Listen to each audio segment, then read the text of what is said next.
Puji Tuhan. Ya, kita akan sama-sama belajar kebenaran firman Tuhan pagi hari ini. Kita akan lihat dari dalam Injil Yohanes. Ayat ini sebentar. Sorry. Saya belum mau ini dulu. Kita mau dengar dulu kesaksian atau sedikit oleh-oleh dari retreat kemarin, ya. Nah, dari retreat, Pak Yadi, monggo Pak, kasih 1, 2, 3 kalimat gitu yang paling membekas buat Bapak. Nanti itu dari Pak Yadi, nanti dari Bu Yadi juga, ya, dari sisi Ibu. Karena waktu hari pertama kami gabungan sesinya. Hari pertama gabungan, hari kedua di pagi hari juga sesi gabungan, lalu hari siangnya itu dipisah, di split antara yang pria dengan yang wanita. Jadi wanita, pria, youth dan anak-anak. Jadi saya nggak tahu pesan apa yang ada di wanita, pesan apa yang ada di youth, pesan apa yang ada di anak-anak, ya. Nah, mungkin Pak Yadi, monggo Pak, maju Pak. Habis itu Bu Yadi, ya. Terima kasih atas waktu yang diberikan pada saya. Shalom Bapak Ibu dan Saudara. Di sini saya akan memberikan sedikit apa yang kami dapat pada saat kita mengikuti Family Camp di Yogyakarta. Yang mana pada saat itu Tuhan sungguh memberikan banyak pelajaran kepada saya melalui Pastor Jonathan, yang mana pada saat itu supaya kita itu selalu merendahkan diri seperti yang terdapat pada Filipi 2, yang di situ berbunyi seperti ini. Filipi 2 ayat yang kelima, hendaklah kamu dalam hidupmu bersama menaruh pikiran dan perasaan yang terdapat juga dalam Kristus Yesus, yang walaupun dalam rupa Allah tidak menganggap kesetaraan dengan Allah itu sebagai milik yang harus dipertahankan. Yang pada prinsipnya biarpun kita di dalam dunia ini harus selalu merendahkan hati, tidak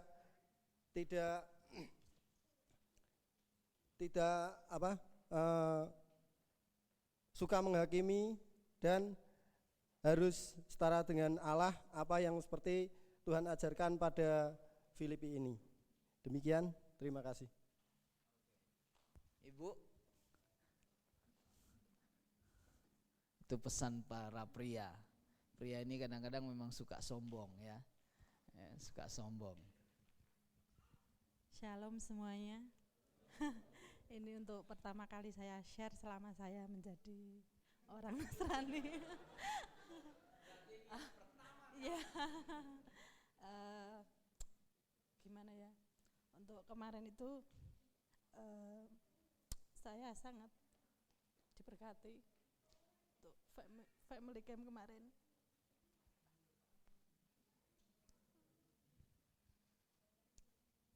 Di sana diajarkan bagaimana seorang istri harus menjadi istri yang baik untuk suaminya dan menjadi ibu yang baik untuk anak-anaknya,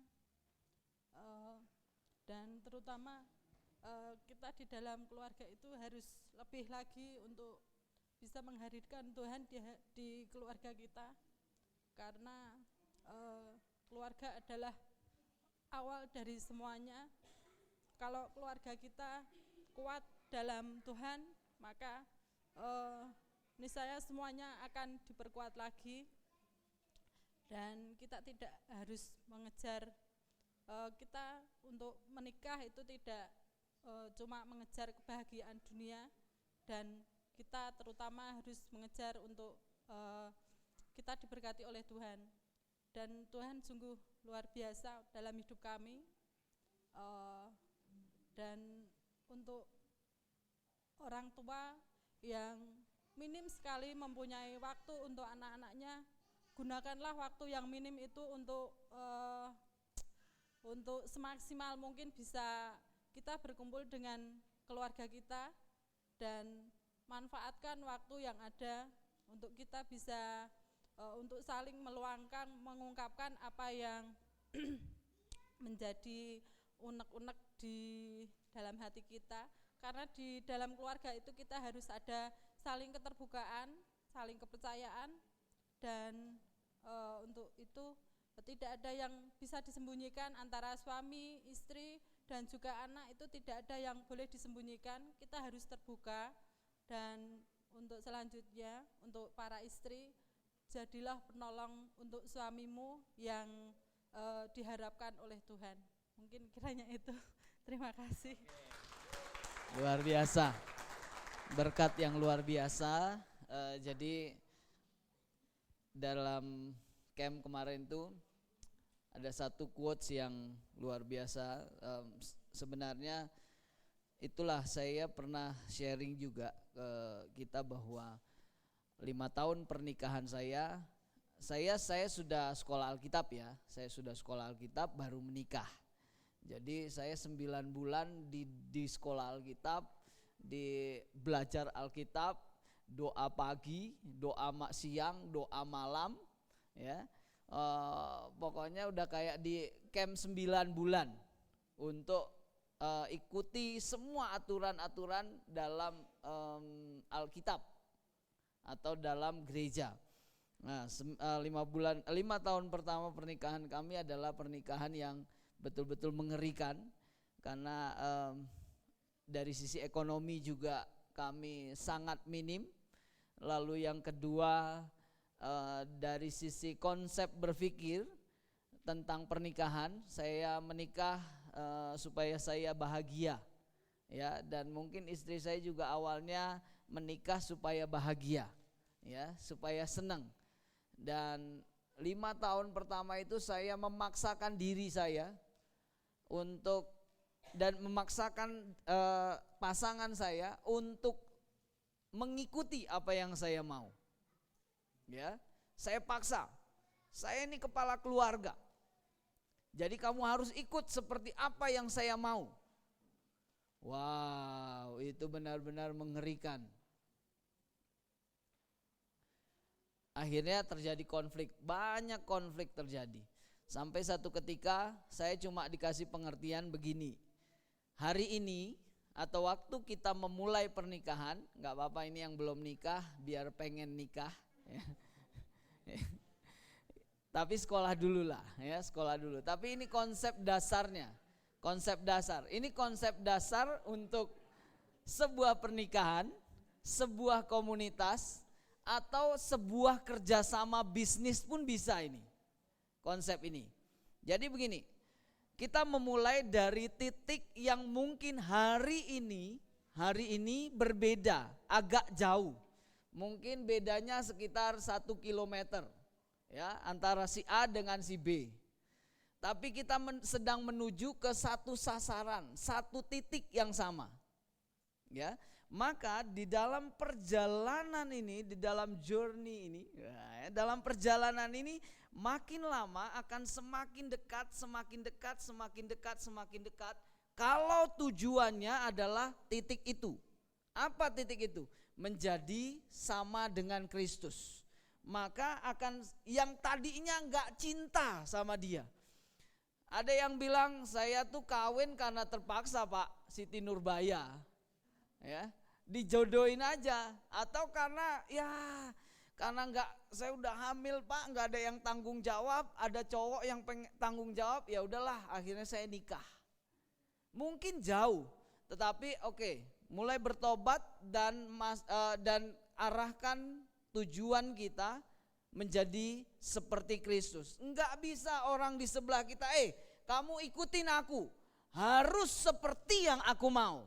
Atau yang di sebelah bilang gak bisa, aku punya pribadi sendiri, aku mau seperti yang aku mau seperti yang hari ini aku pahami. Gak bisa. Kita harus sama-sama menanggalkan kerendahan hati tadi, tanggalkan semua, lepasin semua, yuk kita menuju ke satu titik itu. Maka makin lama akan semakin dekat. Tapi kalau hari ini pernikahanmu bisnismu, komunitasmu diawali dekat sekali. Cuma beda serambut aja kata orang bilang. Cuma beda serambut, dekat sekali. Tetapi kalau punya tujuan yang berbeda, nggak usah jauh-jauh. 1 derajat aja berbeda, ya, 1 derajat aja berbeda. Kita akan mulai dari titik yang dekat, tapi makin lama makin jauh. Nggak heran ada pendeta. Nah, ini pendeta ya, karena saya taunya pendeta. Ada pendeta sudah nikah 40 tahun. Dia bilang dia nggak cocok dengan istrinya. 40 tahun dan pendeta lagi. Wow, 40 tahun baru bilang nggak cocok. Hey, ya, hello. Ini bukan soal ganti baju, bau ganti, bukan. Bau, udah usang, udah melar kemana-mana, udah reot mungkin, tetap harus ditelen, harus dinikmati. Nah, kemarin kira-kira 2 bulan yang lalu lah, itu seperti terjadi ujian kembali atas pernikahan kami. Sampai satu titik saya berpikir ini kehendak Tuhan, dan saya berpikir istri saya sulit untuk berubah. Dan saya berpikir bahwa Tuhan, ini adalah waktunya Tuhan untuk saya memiliki sesuatu, ya, Dan ini kehendak Tuhan, kayaknya ini udah jalannya Tuhan. Sampai saudara tahu yang ada di dalam pikiran saya akan ambil keputusan ini tanpa persetujuan dari istri saya. Karena saya yakin bahwa ini adalah kehendak Tuhan. Ya. Berpikir seperti itu. Pokoknya resiko ke depan akan saya ambil. Secara tidak langsung kita sudah berkata, udah oke, kita jalan masing-masing, lu ambil jalan lu, gua ambil jalan gua. Lalu saya ngobrol dengan Pastor Sam cuma kasih BBM gini, yang penting sepakat. Ya, oke, sepakat. Hari ini enggak sepakat dulu. Kemarin saya sepakat dengan istri saya, tapi hari ini tidak sepakat. Saya akan ambil keputusan ini. Terus beberapa minggu kemudian, 1 minggu kemudian, saya diingatkan kembali dengan tujuan pernikahan. Saya bilang nggak bisa. Ya udahlah, oke deh, gua nyerah deh, aku nyerah. Nah, sampai kemarin dalam retreat itu satu quotes yang bagus sekali. Pernikahan bukan untuk kita mencapai kenyamanan hidup, bukan untuk kita mencapai kebahagiaan hidup kita pribadi. Pernikahan bukanlah bertujuan untuk membuat kenikmatan di dalam kehidupan kita. Karena semua itu akan turun nilainya. Semuanya itu akan terjadi degradasi. Tetapi tujuan pernikahan adalah membuat hidup kita menjadi semakin segambar dan serupa dengan Kristus. Dengan kata lain, pasangan yang Tuhan berikan kepada kita hari ini itu bagaikan amplas hidup dalam hidup kita. Tahu amplas? Yang terus gosok, aduh, gak enak. Ada waktunya amplasnya jadi kasar sekali. Ada waktunya amplasnya halus, tapi dia tetap amplas yang membersihkan karatan-karatan dalam hidup kita. Enggak enak, saudara. Ada teman saya bilang, kalau amplasnya udah rusak boleh diganti enggak? Nah, kabar buruknya adalah amplas itu enggak bisa rusak. Sampai maut yang memisahkan, saya bilang. Itu kabar buruknya. Jadi mau enggak mau, pasangan itu harus kita nikmati. walaupun amplasnya kadang-kadang kasar sekali, kita harus nikmati. Ya, saya sekali lagi banyak bertobat. Kita laki-laki harus bertobat. Ya, kami laki-laki harus bertobat. Saya harus bertobat karena kadang memperlakukan istri secara tidak benar. Ya, secara tidak benar dalam hidup kami. Oke, saya nggak khotbah tentang itu, ya. Tapi saya mau khotbah tentang, atau saya mau sharing tentang kebenaran yang memerdekakan. Ayat ini sering kali kita baca, ya, sering kali kita sudah dengar khotbah, tapi pagi hari ini sebenarnya sudah kira-kira 3 minggu atau 1 bulan yang lalu saya dapat firman ini. Dan saya sampai semalam saya sudah persiapkan dengan tujuan yang saya pikir benar. Tapi tadi pagi waktu bangun, sebelum orang sahur saya udah bangun duluan. Karena saya dibangunkan istri saya, bukan dibangunkan Roh Kudus, ya. Dibangunkan istri saya untuk buang bangkai tikus.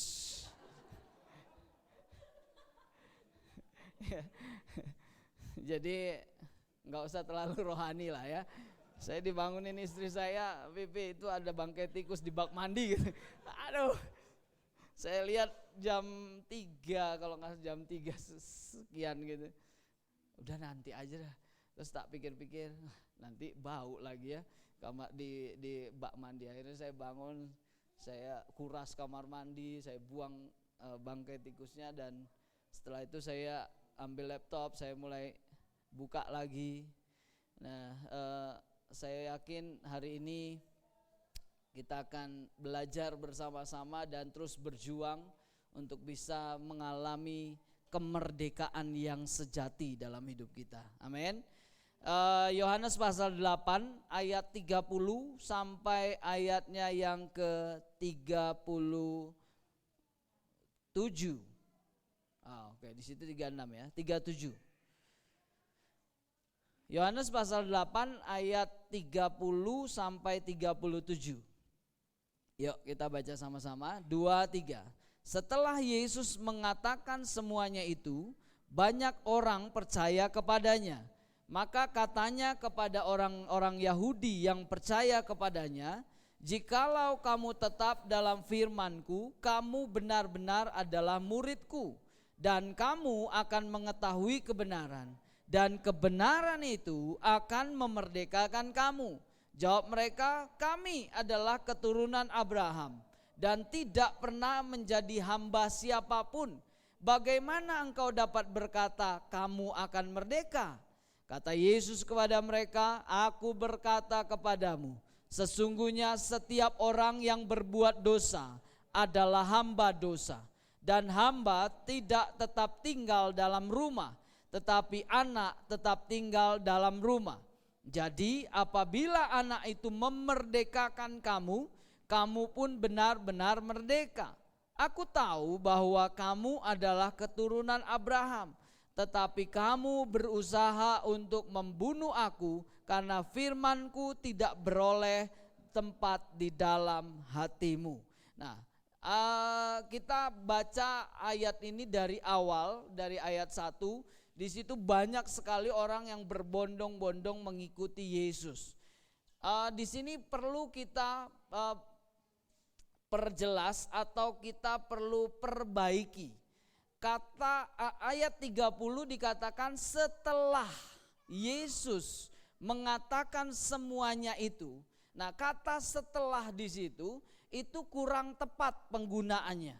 Kata setelah itu berarti ada jeda untuk melakukan perenungan, atau ada jeda antara, ada waktu antara kata setelah. Tapi yang benar kata itu adalah ketika atau pada saat. Nah, ini beda. Ya, kata setelah, kalau setelah itu ada jeda waktu, kalau ketika berarti pada saat itu ketika Yesus mengatakan semuanya itu, banyak orang menjadi percaya. Banyak orang percaya kepadanya. Nanti kita akan bahas. Ada dua kata yang penting di sini, yaitu yang pertama adalah kata setelah. Kata setelah itu diganti kata aslinya bukan setelah. Kalau setelah berarti ada jeda waktu. Tetapi itu ketika, pada saat kata-kata Yesus disampaikan, pada saat Yesus mengatakan semuanya itu, mereka jadi percaya. Nah, kata kedua yang akan kita lihat adalah kata percaya. Nah, yang kita pelajari dari kalimat itu atau dari ayat itu adalah kepercayaan seseorang, ya, bahwa kepercayaan seseorang yang benar-benar percaya kepada Yesus bukan percaya pada saat mendengar saja. Ya, kalau kita lihat di dalam Lukas pasal 8 ayat 13, di situ dikatakan firman itu mereka terima dengan gembira, tapi tidak berakar. Tidak berakar. Sebentar saja bertumbuh, lalu ketika datang pengujian, datang pencobaan, maka firman itu menjadi hilang, lenyap. Dan orang itu menjadi murtad. Menjadi murtad. Nah, kata ketika itu pada saat itu ujuk-ujuk atau spontan mereka percaya. Orang bisa percaya, ya. Orang bisa terkagum-kagum, ya, terkagum-kagum dengan apa yang disampaikan.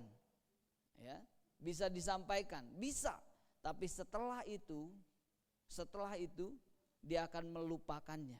Tetapi Tuhan mau kita bukan sekedar pada hari ini kita manggut-manggut dengar firman, oh iya benar, bagus firman itu. Bukan itu, tetapi firman yang kita terima harus kita pahami, renungkan kembali dan dimamah kembali. Kalau orang Jawa bilang dimamah, dikeluarin, dimakan kayak sapi itu ya, dimakan banyak-banyak terus dikeluarin, terus dimamah ulang, dicerna ulang. Tidak, akhirnya percaya waktu itu.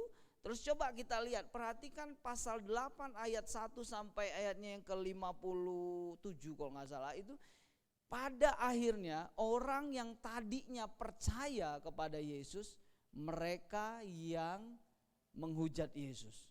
Mereka meninggalkan Yesus, bahkan mereka berencana untuk membunuh Yesus. Nah, kita perlu perhatikan hidup kita. Jangan cuma percaya yang instan, ya.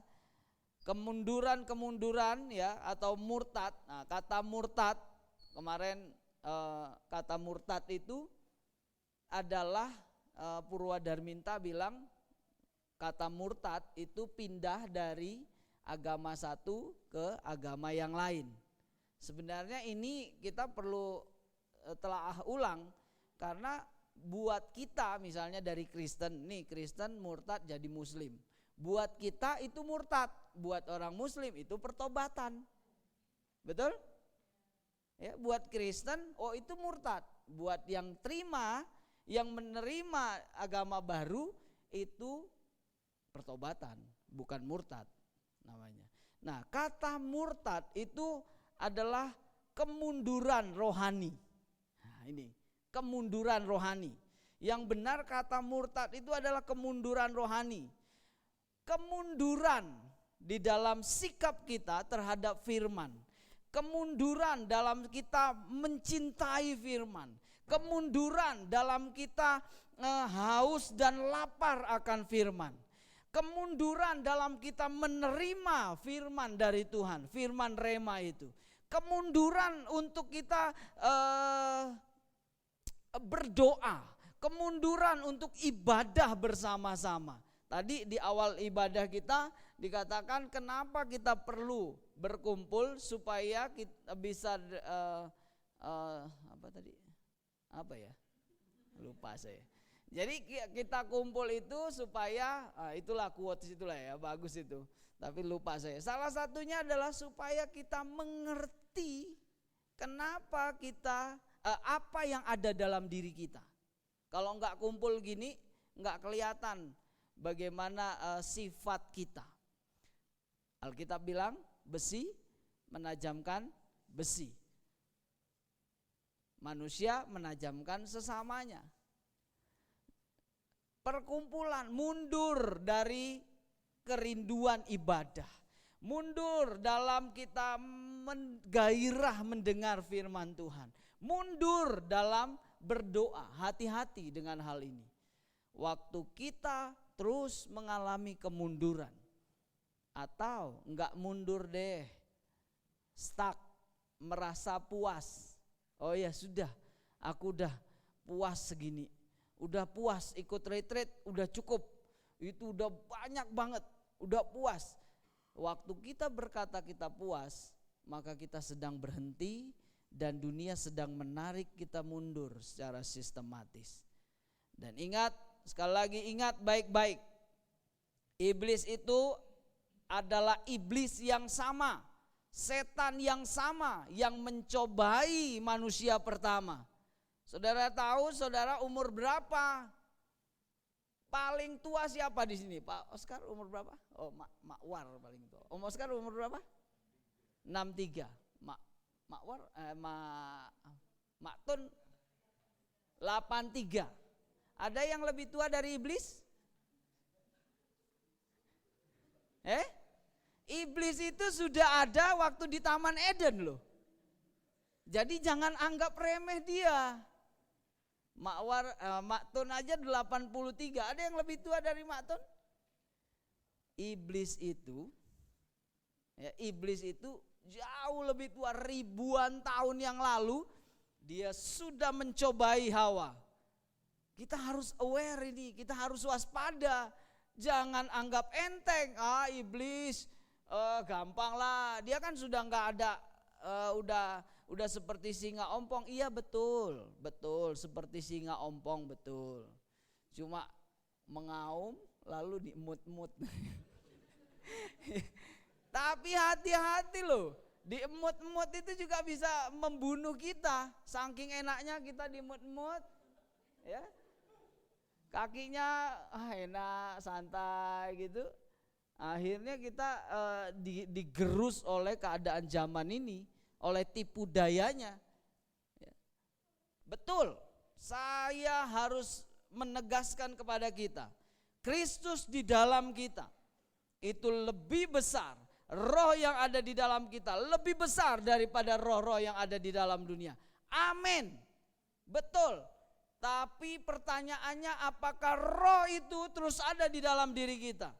Kalau kita terus ada di dalam roh dan roh itu ada di dalam kita, maka kita akan selalu waspada bahwa iblis berjalan keliling.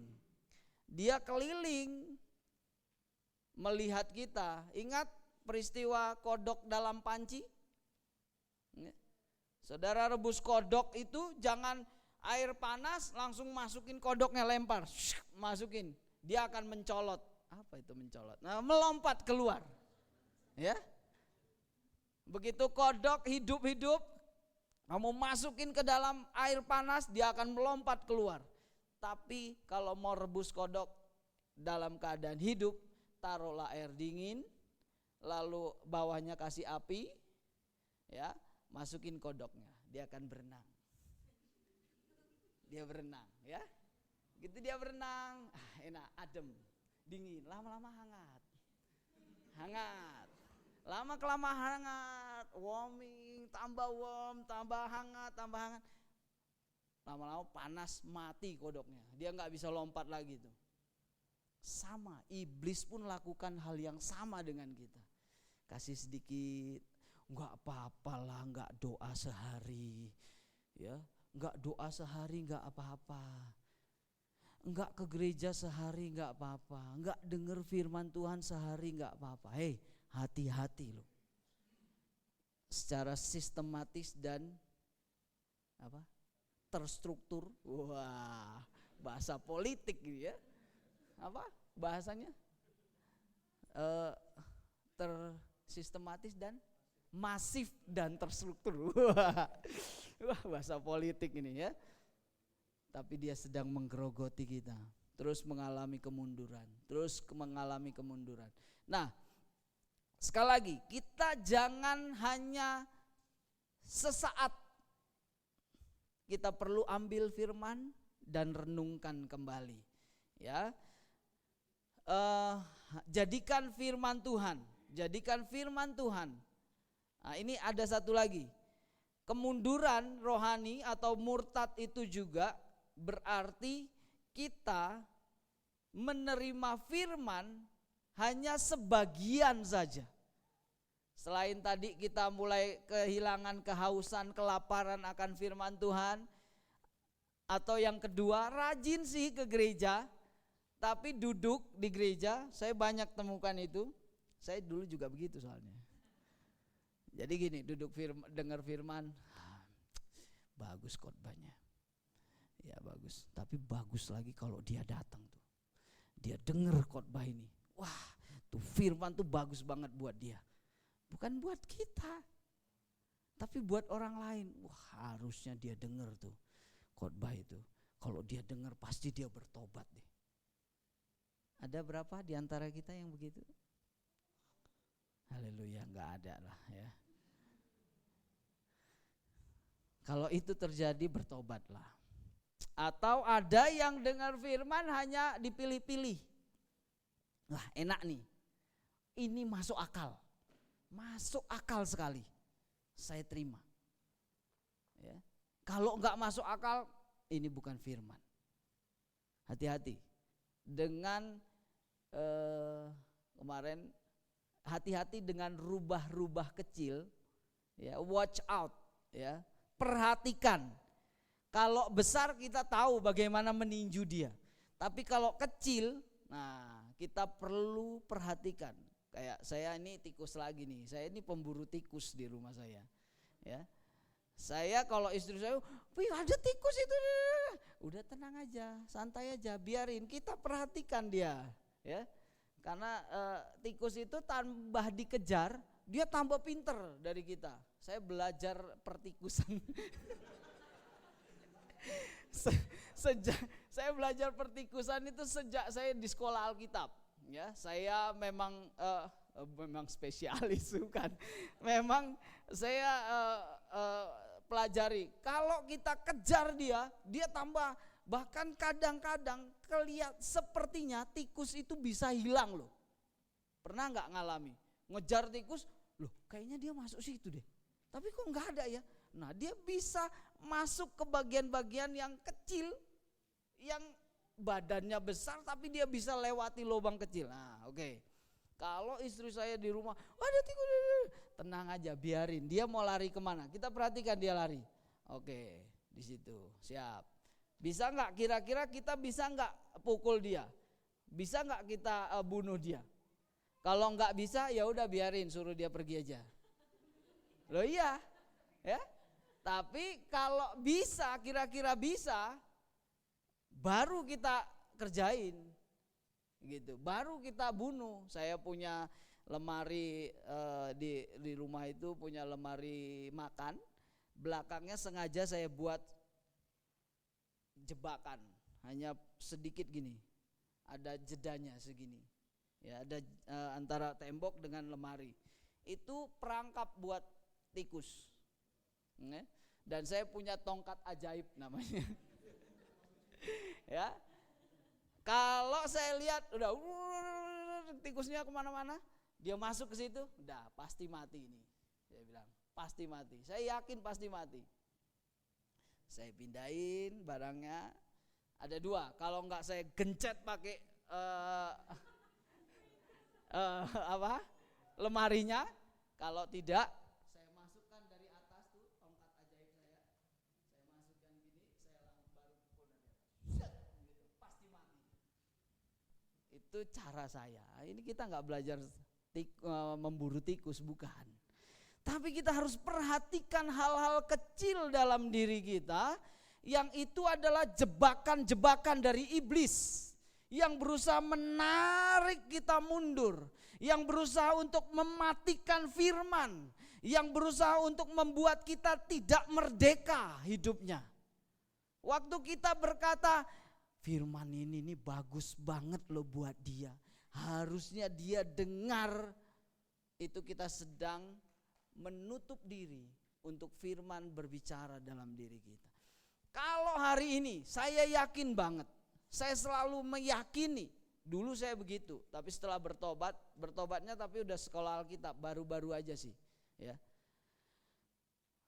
Setelah saya bertobat, begitu saya dengar firman Tuhan, ya ini adalah pribadi yang diberikan kepada saya untuk saya berubah. Yakin gak saudara? Hari ini kalau saudara tidak datang ke gereja, ya, tidak datang ke gereja atau tidak beribadah, saudara gak bisa dengar firman ini. Yakin gak? Kalau hari ini firman Tuhan ini datang kepada kita, walaupun gak enak buat kita, gak logis menurut kita, tapi yakinlah bahwa firman yang hari ini kita dengar, ya, itu adalah firman untuk kita. Katakan untuk kita. Amin. Untuk kita, firman ini untuk kita. Yang kedua, terima firman secara utuh. Ini adalah firman Tuhan. Ya, ini adalah apa? iPad rohani, ya, apa? Alkitab sekarang kan Alkitab nggak pakai Alkitab kertas itu, pakai iPad, ya. Bible Pad, ya. Apa? Holy Phone, ya. Bukan Holy Bible, Holy Phone. Terima itu sebagai utuh sebagai firman buat kita. Jangan terima kalau yang akhir zaman ini, hati-hati. Akhir zaman Alkitab bilang banyak orang yang ingin mendengar firman hanya untuk menyenangkan telinganya. Maksudnya apa? Ya, yang cocok, yang pas di hatinya ini firman. Kalau enggak cocok, bukan firman. Sekarang banyak pilihan juga, ya, banyak sekali. Saya harus tegaskan ini kepada kita. Kalau kita merasa, oh ini gereja ini cocok nih, selama firmannya cocok, saya akan di sini. Kalau firmannya udah nggak cocok, saya cari tempat lain yang cocok. Ya, bukan itu. Tetapi kita di dalam sebuah komunitas, kita ingin bertumbuh bersama-sama. Kita ingin bersama-sama mengalami Tuhan, bersama-sama mengalami kemerdekaan. Ya, kata slide selanjutnya adalah kata kedua yang harus kita pelajari di dalam Yohanes 8 ayat 30 adalah kata percaya. Ternyata kata percaya di dalam ayat ini bukan percaya pisteu. Akar katanya memang pisteu, ya, percaya. Tapi itu menggunakan kata episteusan. Nah, apa artinya? Itu tadi saya katakan, mereka percaya, kagum karena penjabaran yang sangat jelas. Lalu pernah enggak kita, oh iya, betul. Bagus. Hanya sampai di situ. Atau percaya, kata percaya di situ baru pertama kali kita dengar penjelasan itu. Atau yang selanjutnya adalah karena itu sesuatu yang baru, sama aja ya. Sama aja, kagum karena itu sesuatu yang baru. Saudara pernah beli handphone baru? Kalau punya handphone baru, mesti dipegangin terus, ya, dipelajarin. Saya juga gitu. Kalau dapat handphone baru, dimainin terus. Ya. Nah, kadangkala kita itu menganggap firman itu seperti itu. Lagi seneng itu terus. Wah, lagi seneng dengan ajaran ini, ke situ terus. Tanpa kita mengerti apa sih maksud dari firman ini. Ya. Kepercayaan kita sama Tuhan harus terus bertumbuh, terus bergairah, ya. Dan jadikan Yesus Kristus bukan hamba Tuhan, bukan gereja, bukan cara ibadah yang menjadi fokus, tetapi Yesus Kristus yang harus menjadi fokus, tujuan dan harapan kita satu-satunya. Nah, bagaimana caranya? Kita ambil firman. Sekali lagi, ambil firman itu. Di situ dikatakan setelah Yesus mengatakan semuanya itu, banyak orang percaya kepadanya. Kata percaya di situ, mereka hanya percaya, kagum. Hebat ya. Enggak semua sih, dalam ayat itu enggak semua, tapi banyak di antara mereka yang hanya mengagumi saja. Sambil manggut-manggut, iya bagus firman itu. Tapi tidak mengambil firman. Nah terus ayat yang ke-31. Maka katanya kepada orang-orang Yahudi. Slide selanjutnya. Ya. Maka katanya kepada orang-orang Yahudi yang percaya kepadanya.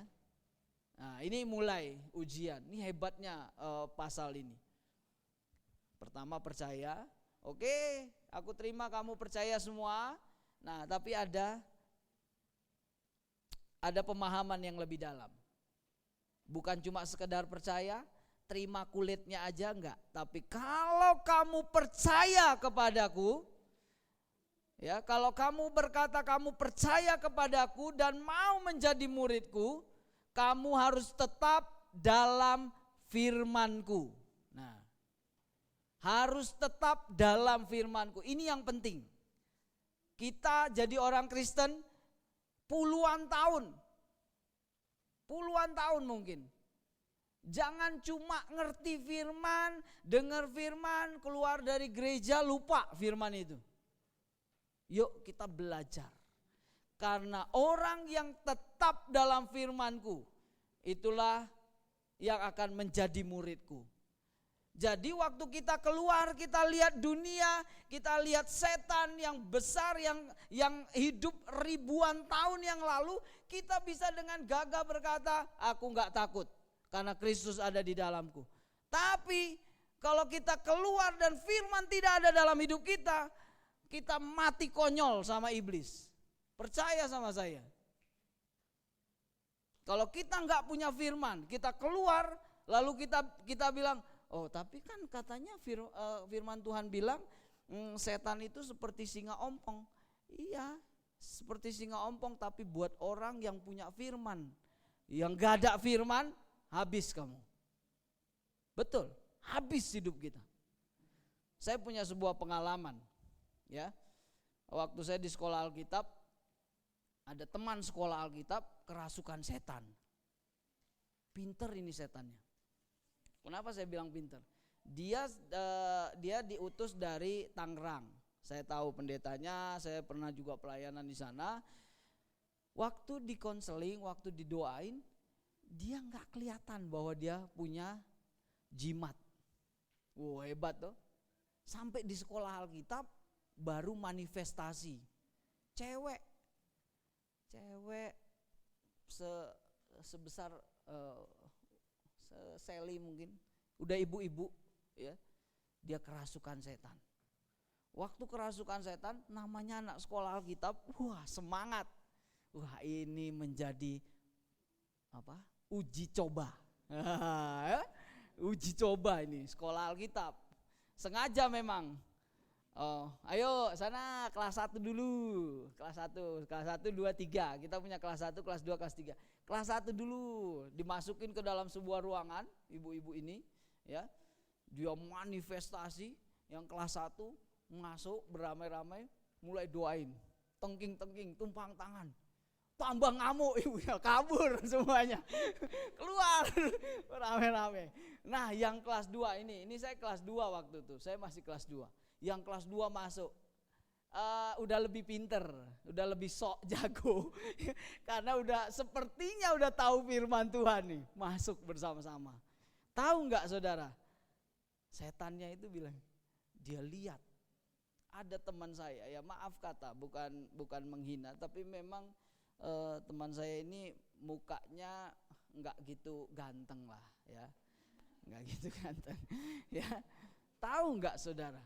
Begitu kami masuk, setan tahu, dia bilang gini, kamu masuk, saya buka apa yang kamu lakukan dahulu, semua saya buka, biar semua tahu apa yang kamu lakukan. Kabur semuanya. Takut, ya. Wah, nah itu waktu dibilang gitu kan kita, kabur keluar, udahlah, nggak usah coba-coba lah gitu ya. Terus akhirnya kelas 3 masuk, terakhir nggak keluar juga setannya, terakhir sama pimpinan sekolah Alkitab. Pimpinannya cuma bilang gini, keluar langsung. Ini apaan nih? Ya, memang sih pimpinan sekolah Alkitabnya tinggi besar gitu loh, tinggi besar. Mungkin lebih besar sedikit dari Pak Dodo, lebih besar. Tapi cuma begitu. Keluar. Dalam nama Yesus, dah, blek, jatuh. Dah, sadar. Doain dalam nama Yesus, aku materaikan tubuh ini dalam nama Yesus, dah. Terus dibangunin, sadar dah. Gitu doang. Nah, apa yang mau saya bilang sama kita? Kalau kita coba-coba, sekali lagi kita coba-coba, ya. Kalau kita nggak ada firman, habis kita. Dia tahu titik lemah kita di mana, Bu, Pak, dia tahu. Sekali lagi ingat, sadar ini, setan sudah hidup ribuan tahun yang lalu. Kita belum pernah lihat wajahnya Adam dan Hawa. Dia udah lihat.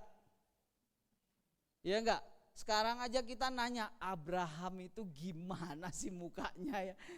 Peter, gimana sih mukanya Abraham itu? Iya kan? Dia udah tahu. Setan udah tahu. Iya enggak? Jadi dia, dengan kata lain, dia itu lebih licik dan lebih pinter dari kita. Kekuatan kita apa? Saat engkau tetap dalam firman-Ku. Nah ini, kata ini katakan kepada kiri kanan kita. Tetap dalam firman. Tetap dalam firman-Ku. Yang pertama, firman itu yang akan mengarahkan kita pada satu tempat yang jelas dengan tujuan yang jelas. Kata tetap dalam firman itu cuma simple katanya, N. Kalau bahasa Inggris in. N, kalau bahasa Yunaninya N, E-N, cuma itu. Tapi ada 10 pengertian yang saya lihat. Yang pertama itu mengarahkan, kata N itu, firman itu akan mengarahkan kita ke tempat dan tujuan yang jelas. Tempat kita di mana? Bukan di dunia ini. Tempat kita bukan di bumi ini. Tempat kita adalah langit baru dan bumi baru. Ngapain kita di sana? Ada yang bilang, gak apa-apa lah Pak, jadi pengemis di surga juga gak apa-apa, yang penting masuk surga. Terlalu rendah. Yesus menebusmu bukan untuk jadi pengemis di surga. Kemarin Pastor Sam bilang, akan ada masa 1000 tahun. Nah, kerajaan 1000 tahun damai ini, setelah kerajaan 1000 tahun ada satu masa di mana iblis dilepaskan, lalu dia akan menyeret orang-orang untuk murtad. Nah, jangan kita sepelekan ini, kita bilang gak apa-apalah, yang penting masuk kerajaan 1000 tahun, jadi gembel juga gak apa-apa, jadi pengemis juga gak apa-apa. Jangan-jangan kamu terseret keluar dari kerajaan 1000 tahun. Masuk dalam api kekal. Ini harus kita perhatikan baik-baik. Kita diciptakan, kita diberi potensi hari ini yang mendengar firman. Kita diberi potensi untuk menjadi menterinya Tuhan di sorga nanti. untuk menjadi bagian dalam kerajaan sorga. Kalau bahasa lamanya jadi punggawa. Tahu punggawa? Saya juga nggak tahu. Punggawa itu yang menteri-menteri itulah. Ya. Orang yang ngurusin dalam kerajaan sorga. Ingat, kerajaan sorga.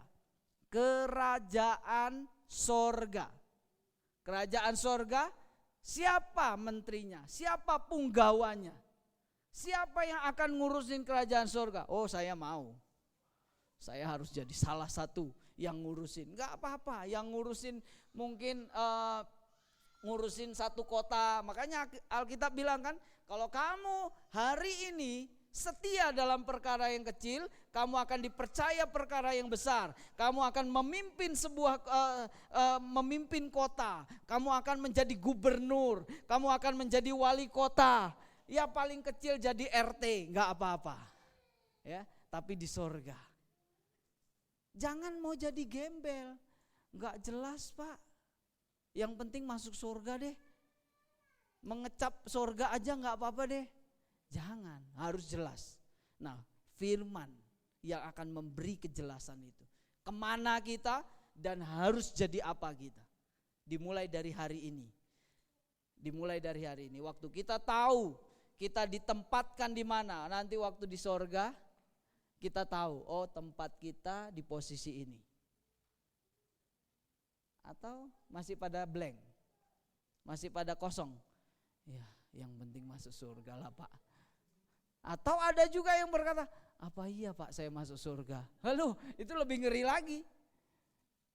Ya? Firman akan mengarahkan kita ke satu tempat yang jelas dengan tujuan yang jelas. Yang kedua, hidup in the presence of. Ya, saya coba pakai bahasa Inggris karena ini semua dalam bahasa Inggris sebenarnya. In the presence of, di dalam naungan, dilingkupi dengan firman Kristus. Kesadaran akan keberadaan firman Kristus harus terbangun kuat, akan terbangun dengan kuat dalam hidup kita sehari-hari. Kata in the presence of itu N itu di dalam kehadiran, naungan, dilingkupin apapun yang kita lakukan. Kita bisa merasakan efek atau kita bisa merasakan pengaruh dari firman Kristus. Pertanyaan lagi buat kita semuanya. Bagaimana kita bisa merasakan efek atau pengaruh dari firman kalau kita nggak pernah baca firman? Amin. Kita harus mendisiplin diri kita. Nggak bisa, harus mendisiplin. Disiplin. Jangan takut jadi kebiasaan, nggak apa-apa.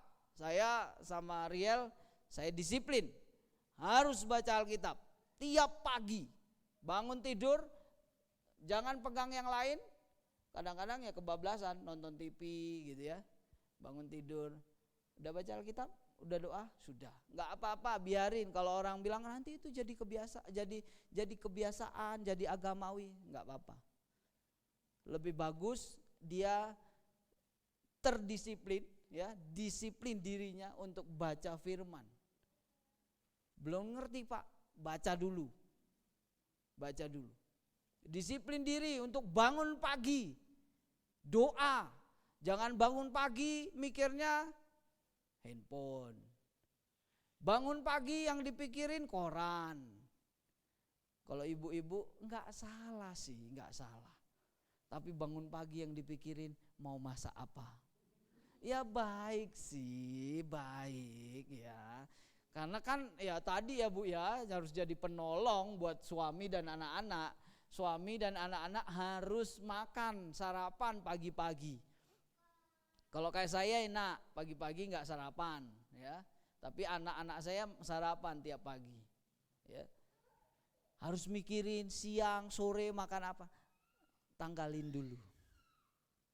Menghadap Tuhan dulu, berdoa, nyembah Tuhan, baca firman, renungkan firman.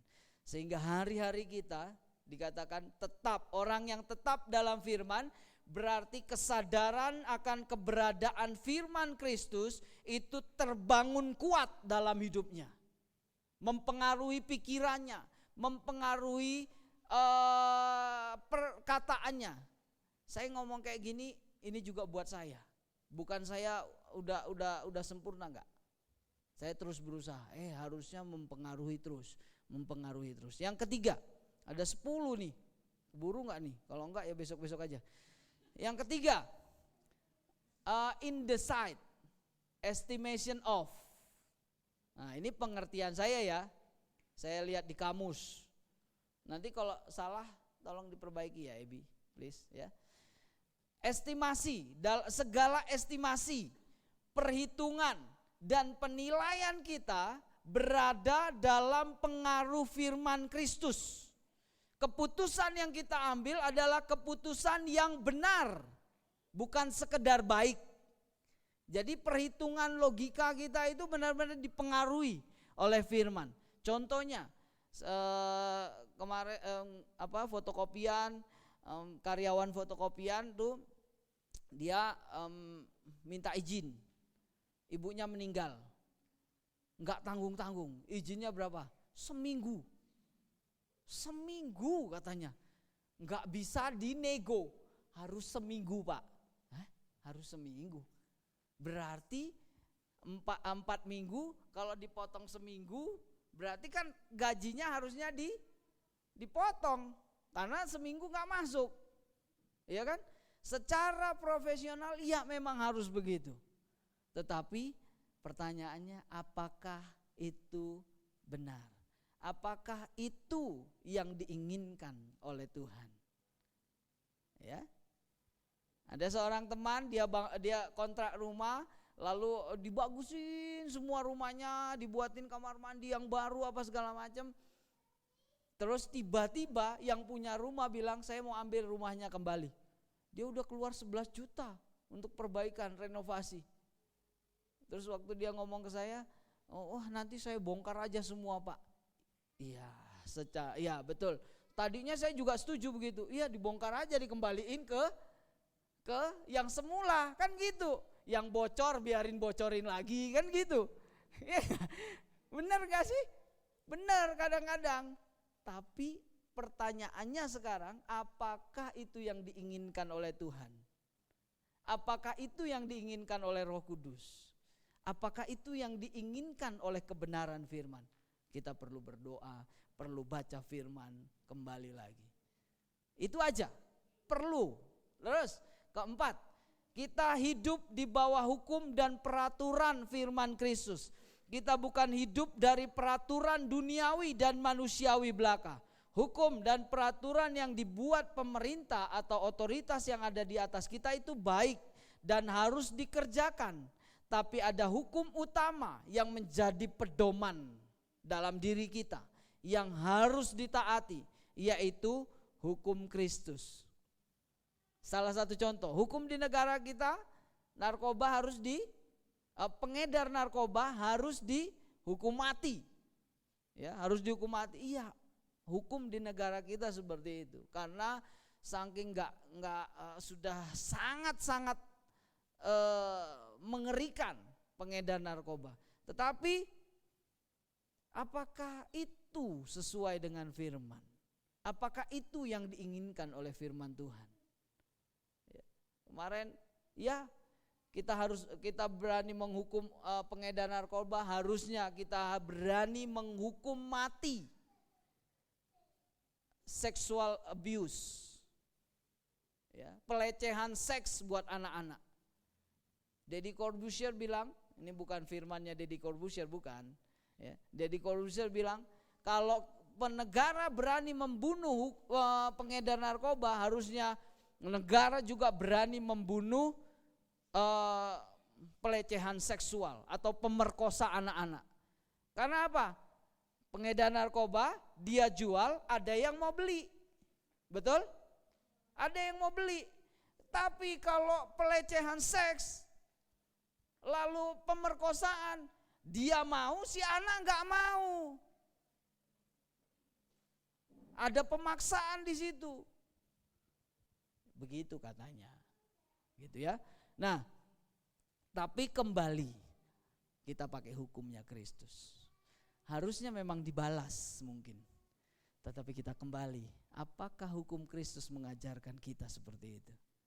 Apakah firman Kristus mengajarkan seperti itu? Yuk kita kembali ke situ.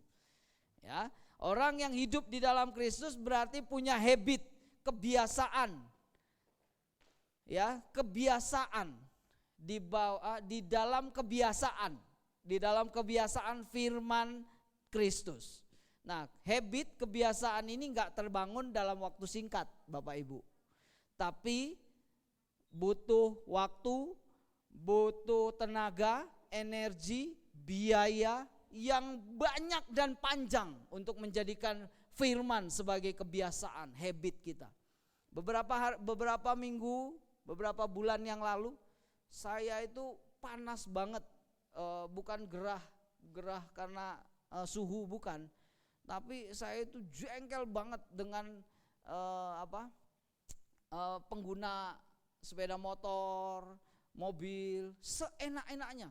Wah, saya ngamuk, saya marah, saya ya kayak preman gitu itu ya. Terus satu pagi,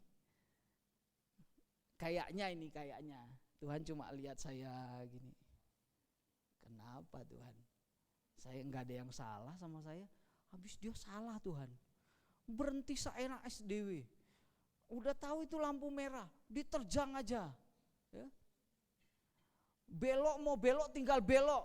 Kita yang kelabakan. Tapi Tuhan bilang, kayaknya loh ya, kayaknya Tuhan, bener gak sikapmu? Oh iya, ya udah, saya memutuskan untuk enggak marah-marah. Kau mau jungkir balik, mau melanggar hukum, ya sudah. Kalau itu masih ada di area saya akan beritahu, pakai helm ya, bikin SIM ya, udah bikin SIM? Taati peraturan lalu lintas ya. Kalau ada di sekitar saya akan beritahu. Tapi kalau di luar dari tanggung jawab saya, sudah biarin. Jangan terpancing emosi kita. Nah ini kebiasaan, harus dibangun. Waktu saya bangun kebiasaan emosi itu terus. Semakin hari semakin meningkat tensinya. Tapi waktu saya mulai membangun kesabaran, sabar. Kalau disalib orang, sabar. Tapi kadang-kadang kebablasan juga sih. Wah enak aja disalib, mobilnya enak kok. Gitu, sabar. Harus dibangun. Butuh tenaga, butuh biaya, butuh juga waktu yang panjang untuk membangun kebiasaan ini. Ya, terus selanjutnya di bawah tanggung jawab. Kata N itu berarti di bawah tanggung jawab. Itu firman yang akan bertanggung jawab atas hidup kita. Kalau kita diapa-apain orang, enggak usah bales. Karena Tuhan bilang pembalasan adalah milikku. Tapi kita bilang Tuhan, pembalasan milik Tuhan. Tapi kalau boleh aku pengen lihat dia rusak. Benar enggak? Doanya, Tuhan, iya Tuhan, aku tahu pembalasan milik Tuhan. Tapi kalau boleh aku pengen lihat dia mengalami apa yang aku rasakan. Benar, banyak enggak kita doa seperti itu? Enggak ada, haleluya. Puji Tuhan, enggak ada ya. Jangan berdoa begitu. Ya. Kita harus benar-benar menyerahkan. Hidup kita ini di bawah tanggung jawabnya Tuhan. Amin. Kalau dibuat orang tidak adil, udah serahkan sama Tuhan. Tuhan yang punya hidup kita. Enggak usah balas jahat dengan jahat. Terus selanjutnya kita ini adalah produk hukum. Nah, produk hukum. Kita ini produknya dunia atau produknya firman Kristus? Itu aja pertanyaannya. Kalau kita banyak makan atau banyak inputan dari dunia, maka kita adalah hasil atau produk dari dunia ini. Tapi kalau kita banyak menerima firman, maka kita akan menjadi produk dari firman Kristus. Selanjutnya, dimiliki oleh. Kita ini menjadi miliknya siapa? Miliknya Kristus harusnya. Miliknya firman itu. Selanjutnya kita diperlengkapi dengan segala kepenuhan Kristus. Lalu yang terakhir, ke-10, kita dibukakan jalan. Disertai dengan kata lain kita dibukakan jalan. Ini yang kita kejar, yaitu firman benar-benar hidup dalam kita dan kita di dalam firman. Enggak usah kejar berkat Bapak Ibu, enggak usah kejar berkat. Enggak usah kejar jalan-jalan. Oh Pak Yesaya mau kuliah, iya benar mau kuliah S3 ya Pak. Ya, kuliah S3 berusaha ada jalan ini dicoba. Enggak apa-apa, tapi serahkan semua kepada Tuhan. Yang paling utama yang harus dikejar adalah kedekatan kita dengan Tuhan. Yang harus dikejar adalah wajahnya Tuhan. Yang harus dikejar adalah firman menjadi darah dan daging dalam hidup kita. Maka jalan itu terbuka sendirinya. Amin. Jalan itu terbuka buat kita. Terus langsung aja. Ayat 32. Dan kamu akan mengetahui kebenaran, dan kebenaran yang kamu ketahui. Nah ini, kebenaran yang kamu ketahui itu yang akan memerdekakan kamu. Kalau kamu gak tahu apa-apa, kamu gak pernah akan merdeka. Kasarnya begitu. Kalau kamu tahu kebenaran 10%, kamu akan mengalami kemerdekaan 10%. Tapi kalau kita mau terus, aku mau terus tahu kebenaran. Aku mau terus hidupi kebenaran. Aku mau mendesak masuk. Aku mau mendisiplin hidupku untuk hidup dalam kebenaran. Aku mau cambuk hidupku supaya aku hidup dalam kebenaran. Maka kebenaran itu akan terus terbuka, terus terbuka. Tuhan akan terus melimpahkan dalam hidup kita. Waktu itu terjadi, kita akan terus alami kemerdekaan. Kemerdekaan sejati kita akan terima. Belum di sini mungkin, tapi nanti kita akan terima. Di dunia ini masih terus berjuang, kita terus berjuang. Kebenaran yang kamu ketahui adalah sebuah fasilitas atau mobil, kendaraan untuk kita bisa alami kemerdekaan selanjutnya. Terus gimana Pak caranya? Oke, sinful nature. Merdeka dari apa? Dari sifat dosa. Apa sih sifat dosa itu? Enggak suka dengan yang benar. Udah itu aja. Ya, enggak suka dengan yang benar. Kalau hari ini saudara tidak suka dengan yang benar, bertobatlah. Ya, supaya imanmu, apa yang kau kerjakan hari ini tidak menjadi sia-sia. Bertobatlah. Minta anugerah Tuhan. Tuhan, berikan aku hati yang selalu ingin kepada yang benar. Ada yang bertanya, kok gimana caranya supaya bisa mengerti firman waktu dibaca? Enggak usah tanya bagaimana caranya. Tanya dulu dirimu, apakah engkau benar-benar mau mengerti? Kalau engkau mau, ini pengalaman saya dan firman Tuhan menulisnya, kalau engkau mau, Tuhan akan berikan. Tapi kalau kamu gak mau, selalu bertanya, tapi saya kurang pengetahuan, harusnya sekolah Alkitab dulu, harusnya punya dictionary, strong concordance, apa segala macam, harus punya buku-buku dalam bahasa Inggris. Kalau itu yang kita pikirkan, kita gak akan pernah bisa tahu kebenaran firman Tuhan. Kuncinya ada dalam diri kita. Mau gak? Kalau hari ini, kok aku selalu pengennya itu kepada ketidakbenaran ya? Ada sesuatu dalam dirimu yang harus dilepaskan. Berdoa sama Tuhan, minta anugerah supaya hati kita hanya pengen kepada kebenaran aja. Jalan-jalan kita adalah jalan yang benar. Yuk kita sama-sama berdoa. Mari kita tundukkan kepala.